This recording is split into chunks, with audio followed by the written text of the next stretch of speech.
Hello beta, I hope you all are good. Today we are going to discuss the other topic of SST that to categorize in history, that is regional cultures. So आज बच्चों हम पढ़ने वाले हैं regional level पे different areas में जो culture developed हुए वो कैसे थे, कैसे उन्हें प्रैक्टिस किया गया और कैसे उन्होंने हमारी इंडिया की डाइवर्सिटी को फ्लोरिश किया. सो let's start the chapter with the definition of culture. Culture क्या है? Culture is manifested in a variety of veg. अलग अलग वेज में हम कल्चर को डिफाइन करते हैं. कई बार हम कहते हैं right from the custom, belief, language, literature, art, music, lifestyle, social system, festival and so on. These all are the part of the culture. So these manifestation give expression to our inner feelings, our creativity, our faith.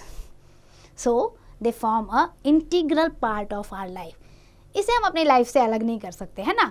कितने मज़े से हम wait करते हैं किसी festival का, किसी tradition को हम फॉलो करेंगे, अभी किसी आर्ट को, किसी लिटरेचर को, किसी बिलीफ को.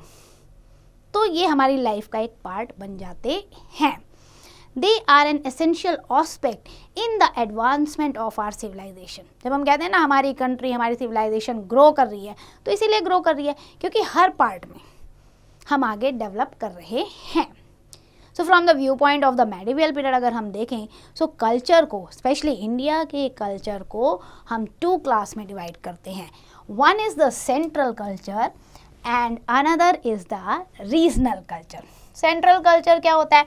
That can be called one that existed in a majority of region. बहुत सारे रीजन में जब एक जैसा कल्चर चलता है तो हम कहते हैं ये सेंट्रल कल्चर है. और रीजनल कल्चर ये होता है पर्टिकुलर रीजन में ये कल्चर है, फिर यहाँ पे ये कल्चर है, यहाँ पे ये, यहाँ पे ये, यहाँ पे अलग अलग कल्चर इन अलग अलग रीजन. सो दस वाइल टेकिंग ऑफ लैंग्वेज, अगर हम लैंग्वेजेस की बात करते हैं तो क्या होता है? Sanskrit, Hindi and Persian. इनको हम कह सकते हैं कि बहुत सारे लोग बोलते थे, तो भाई ये सेंट्रल कल्चर का पार्ट है मेडिवल पीरियड में.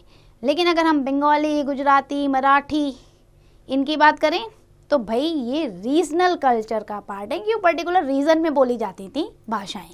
सो लैंग्वेज और लिटरेचर पे चलते हैं हम. Literature as a source of information.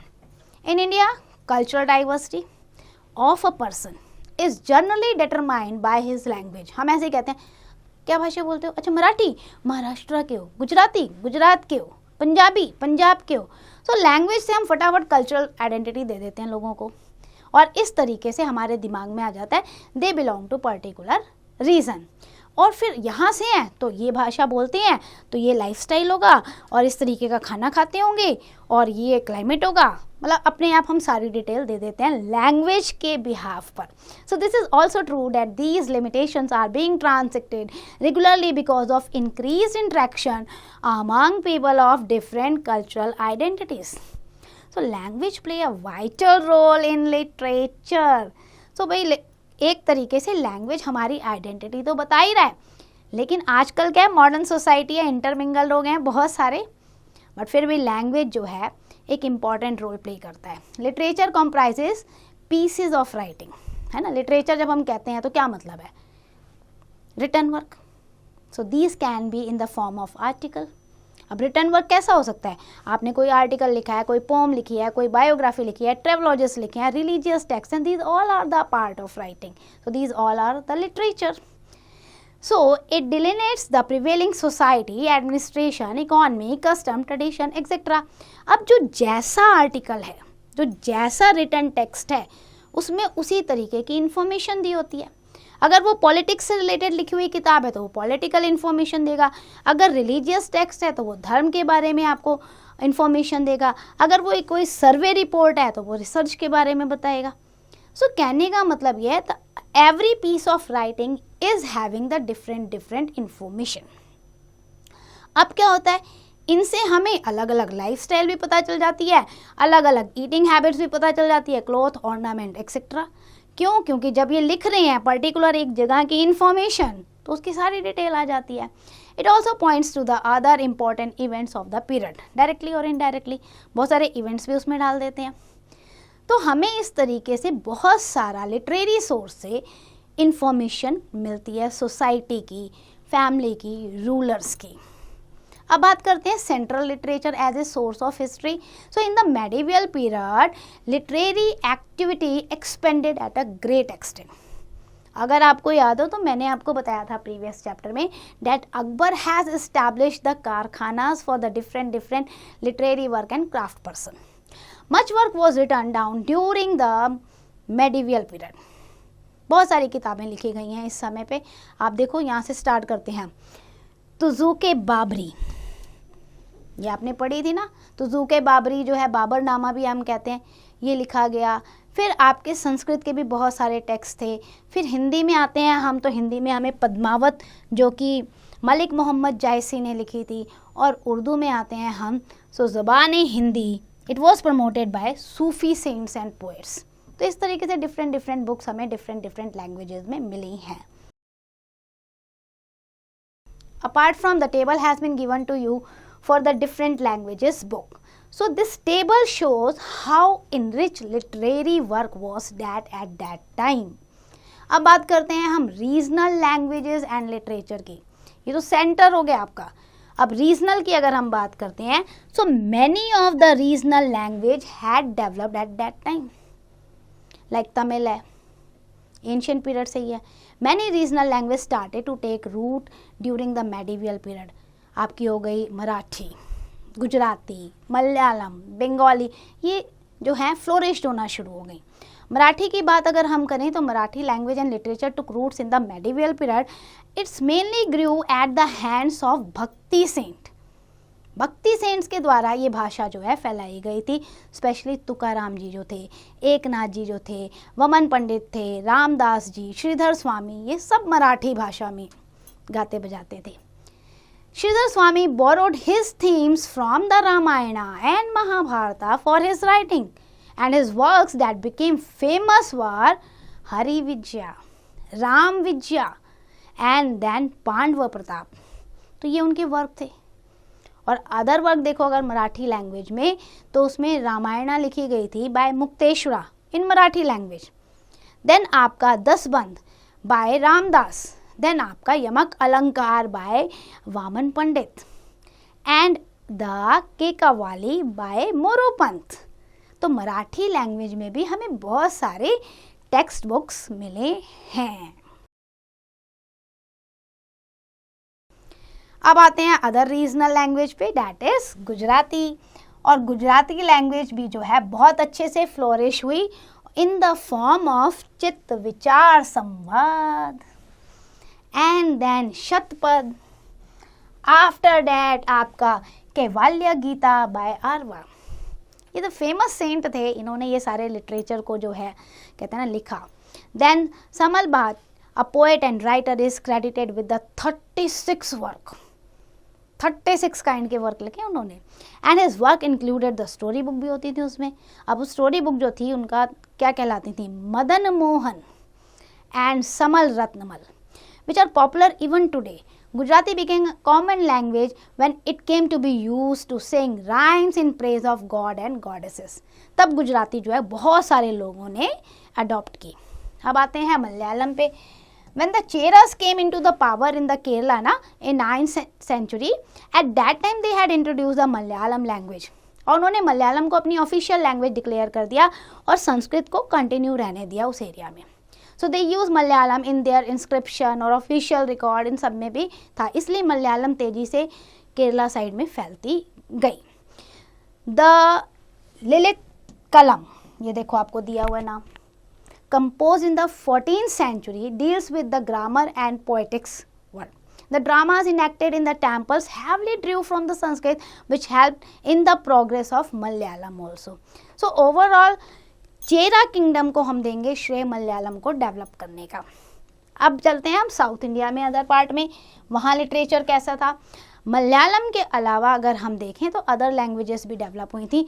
Chola rulers assisted in the growth of Tamil, Telugu, Kannada, इन तीनों भाषाओं को उन्होंने फ्लोरिश किया है और इसमें आपको बहुत सारे लिटरेरी वर्क मिलेंगे। Kamman translated the Ramayana from Sanskrit into Tamil. Official record inscription जो हैं चोला रूलर्स के वो तमिल में हैं, संस्कृत में हैं. देन आपका Nannaya and Tikkana translated the Mahabharata into the Telugu and Kannada. अच्छा, Kannada was enriched by the writings of Pampa, Ponna and Ranna. इन्होंने जो लिखा है ना कन्नड़ में, तो कन्नड़ बहुत तेजी से फ्लोरिश हुई. ये वेल नोन पोएट्स हैं उस समय के. इन्हें 3 जिवल्स ऑफ कन्नड़ कहा जाता है. अश्वघोषा too was the well known Kannada poet and scholar. Ashwagosha has written a book named the Kaviraj Marga, and that Kaviraj Marga is on the politics and administration. तो आप ये देखो तमिल, तेलुगु, कन्नड़ भी बहुत तेजी से फ्लोरिश हुई मेडिवल पीरियड में. अब चलते हैं हम पेंटिंग्स पे. तो पेंटिंग की बात करें तो बेटा पेंटिंग भी एक एक्सप्रेशन देती है. जब आप कुछ पेंट करते हो ना, पता चलता है इंटरनल फीलिंग क्या है. कई बार हम अपनी फीलिंग्स को ना कैनवस पे उतार देते हैं. तो यही हुआ. It started the pre historic time in the form of cave art. हमें मिली है ना अजंता एलोरा में, भीमबेटका में बहुत सारी केव आर्ट मिली है. फिर पासेज ऑफ टाइम ये इलेबोरेट होती गई. पैलेसेस के वॉल पे पेंटिंग की गई, टेम्पल्स के वॉल पे पेंटिंग की गई. तो बहुत जगह ये फ्लोरिश होती गई. और मेडिवल पीरियड में different style of painting has been flourish. Specially miniature art जो थी वो बहुत ज़्यादा डेवलप हुई. It was use to depict the scene in a book. कि बुक में एक पेज लगाया, उसमें कोई सीन दिखा दिया गया है. The spread of Hinduism and Buddhism also popularize the miniature painting. जो दिल्ली सल्तनत थी ना, उन्होंने कोई पैट्रोनाइज नहीं किया पेंटिंग पे, लेकिन जो मुगल रूलर्स थे उन्होंने पेंटिंग और आर्ट को बहुत ज़्यादा इस्टेब्लिश किया था. हाँ, औरंगजेब ने भी पैट्रोनाइज नहीं किया. In the medieval India, the topic of painting were chosen from the royal court scene. Simple सी बात ही बता दिया जाता था कि भाई आपको ये कोर्ट सीन दिखाने हैं, एपिक्स हैं, एनिमल्स हैं, नेचुरल सीन्स हैं और बहुत सारी चीज़ें. मोस्टली ब्राइट कलर यूज़ होते थे मेडिवल पीरियड में पेंटिंग के लिए, और मिनिएचर पेंटिंग भी इसी से कंसर्न होती थी. सो 3 इंपॉर्टेंट टाइप्स ऑफ पेंटिंग अगर हम देखें उस समय, तो Mughal style, Rajasthan style and Kangra style. तो पहले बात करते हैं हम मुगल स्टाइल ऑफ पेंटिंग की, क्योंकि अकबर फर्स्ट मुस्लिम रूलर था और मुगल रूलर था जिसने पैट्रोनाइज किया पेंटिंग को. He set up karkhanas where painters worked. Over 100 painters are believed to have worked in this karkhana. ऐसा माना जाता था कि 100 से ज़्यादा पेंटर यहाँ पे काम करते थे. Miniature painting too developed as a book elaborately worked. अब क्या हुआ यहाँ पे, आप देखो नाम दिया हुआ है आपको Hamzanama, the Baburnama and after that the Akbarnama. एक और नामा दिया हुआ है तूतीनामा. यहाँ पे अगर आप देखोगे ब्यूटीफुली इलिस्ट्रेट किया गया था पेपर को और वर्क को. Some of the famous painters of Mughal period were that is Vichitra. Vichitra के बाद आपके आते हैं बसवान, फिर दौलत. इस तरीके से नाम आप देखते जाओ. गोवर्धन, देन शंकर. तो there were so many famous painter at that time.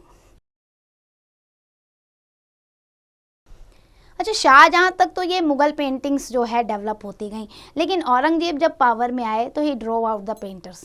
भाग जाओ, टेरिटरी से ही बाहर भाग जाओ. So these painters then sought refugee to the regional power. अब कहाँ जाएंगे, औरंगजेब ने तो अपने दरबार से भगा दिया, तो रीजनल जो किंगडम थे ये वहाँ जाके शरण लेने लग गए. अब बात करते हैं हम Rajasthan style of painting.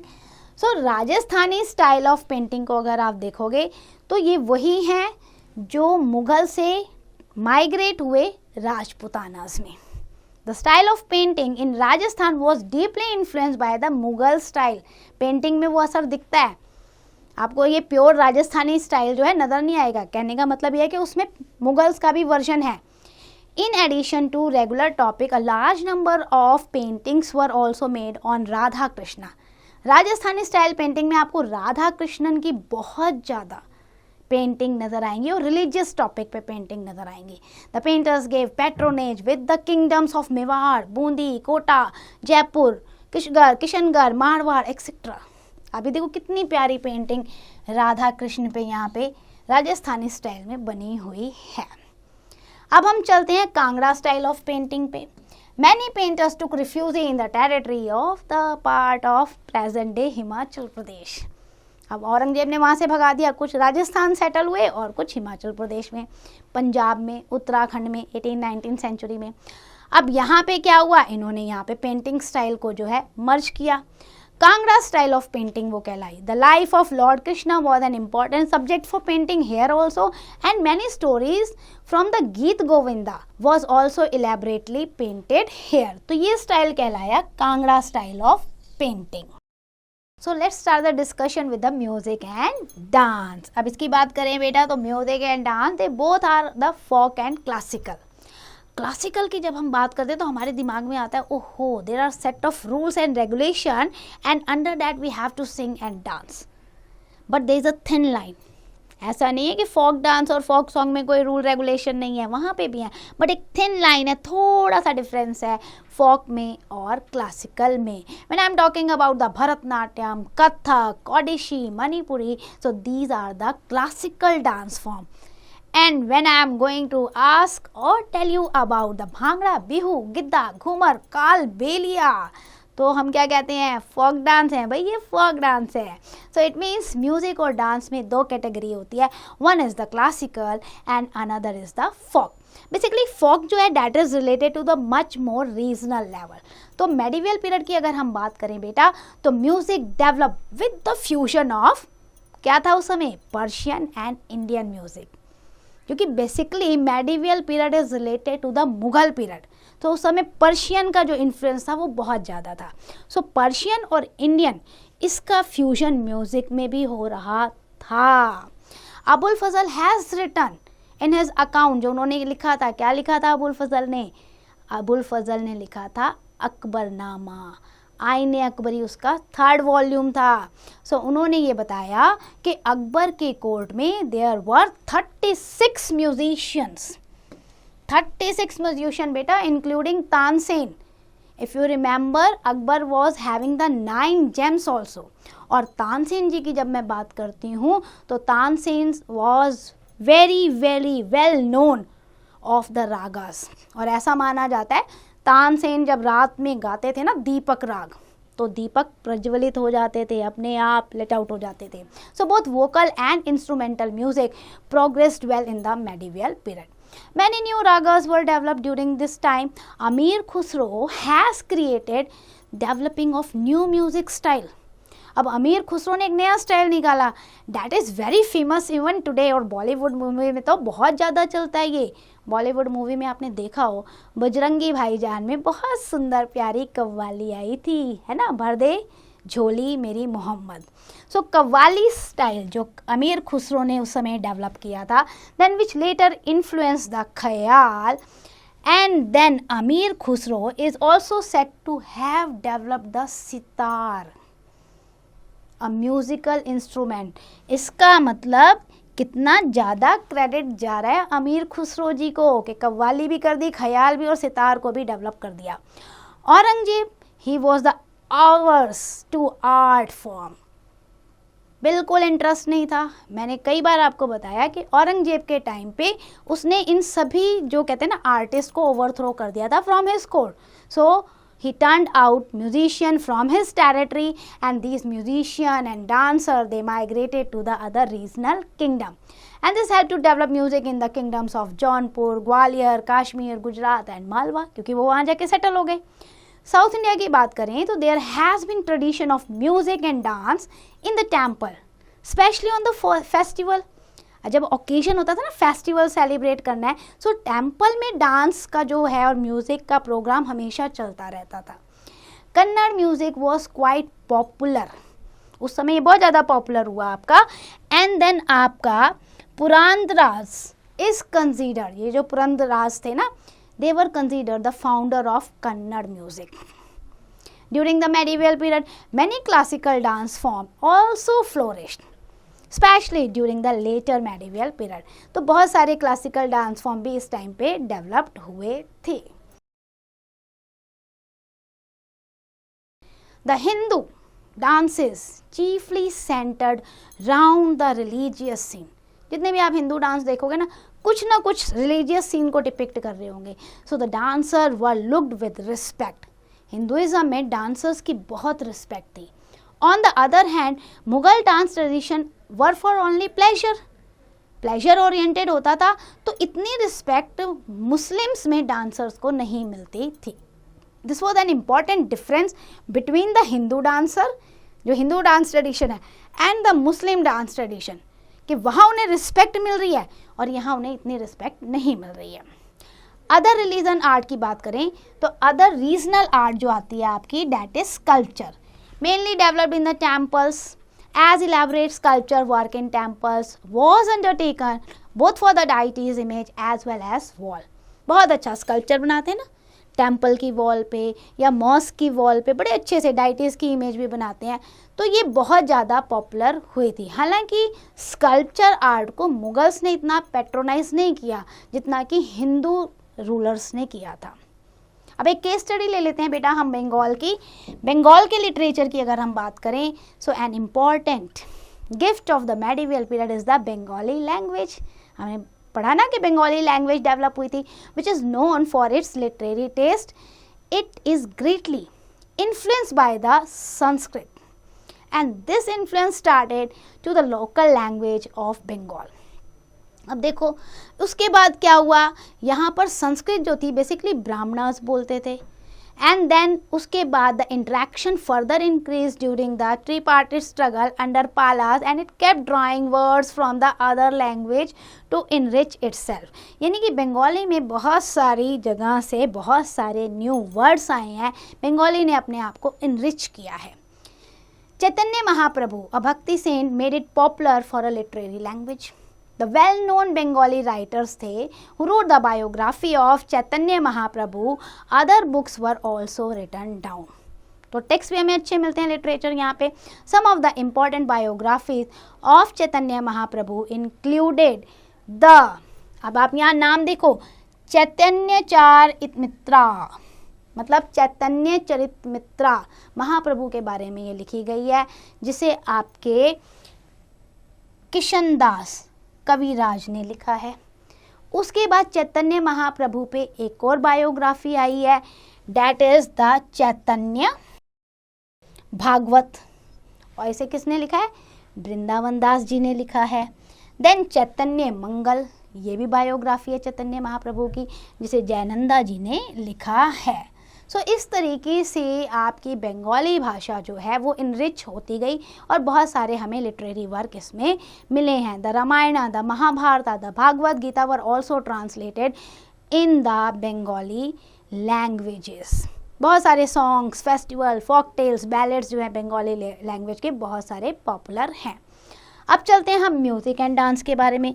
So music has very old tradition in the Bengal. बहुत पहले से different ragas created by Jaydev have been presented in his famous book गीत गोविंदा. जयदेव जी ने लिखी थी ना गीत गोविंदा, तो बहुत सारे रागों के बारे में उन्होंने बताया है. चैतन्य महाप्रभु ने, उन्होंने भी पॉपुलराइज किया था कीर्तन, the musical devotion assembly. Then ball songs were developed around 15th century, which is sung by the followers of the ball community.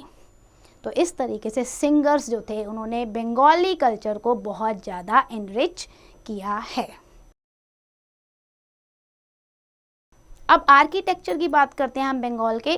So Bengali architecture in temple is very very distinctive within its two roofed, that is called the dochala, और the four roofed, that is called the chauchala. दो चाला चौचाला, यानी दो roof चार roof. It is like a dome and it imitates the design of the temples that were earlier built in the huts with the thatch roof. मतलब इन्होंने ऐसे design दिखाए हुए हैं जो पुराने टाइम पे कच्चे घरों पे नहीं बनते थे, उस टाइप के डिज़ाइन को इन्होंने इमिटेट किया है इसमें. And then they built the wonderful temples also. The Pala rulers patronized the architecture and painting. आप ये देखो 4 roof temple आप देख सकते हो बिष्णुपुर में, वेस्ट बंगाल में. तो ये इनका आर्किटेक्चर स्टाइल था. Now we are going to discuss the important facts of the chapter. A culture, it is manifested in variety of ways. In India culture can be divided into central and as well as regional culture. Literature is as important source of period and it includes the fiction, non-fiction and other records also. Then we have discussed the number of regional languages have been developed in the medieval period, like Marathi, Gujarati, Bengali, Malayalam.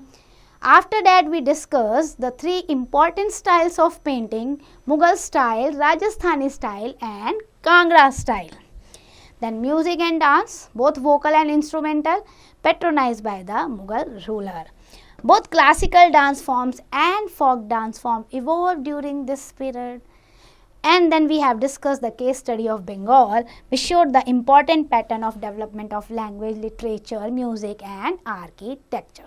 So that's end for the chapter. I hope you understand each and every concept. Now it's your turn. Do the exercise carefully.